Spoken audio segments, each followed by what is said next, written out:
lihtsalt vähem sõnu vaja on.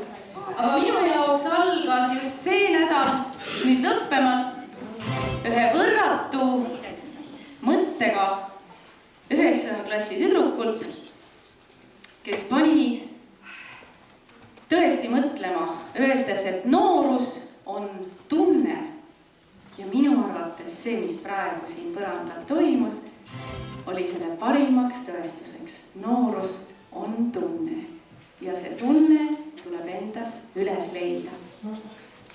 Unistamine käib nooruse juurde. Unistamine ja unustamine. Kummaliselt sarnased on need sõnad, vahest isegi tundub, et ohtlikult sarnased. Aga millest küll võiks üks tantsurühm unistada? Soojast trennisaalist, uutest kingakestest, millest küll võiks üks naisrühm unistada? Uutest ilusatest tantsudest, rõõmsatest rühmakaaslastest, ehk võiks kunagi tulevikus mõnikordki juhtuda see, et partneriks ei ole mitte oma rühma tüdruk, vaid üks vahva härrasmees. Nii mõnegi naisrühma salaplaanidesse kuulub ju segarühmaks kasvamine.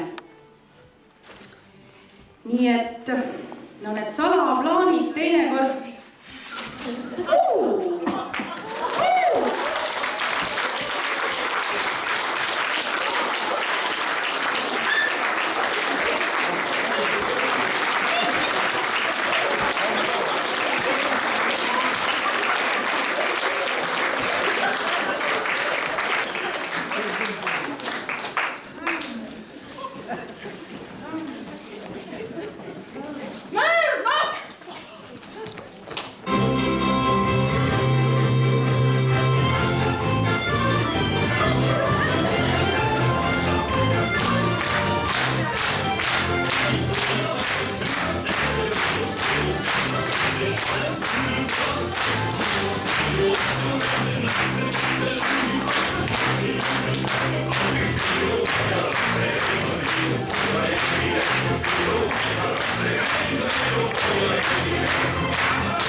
ja nii pikk mõõk.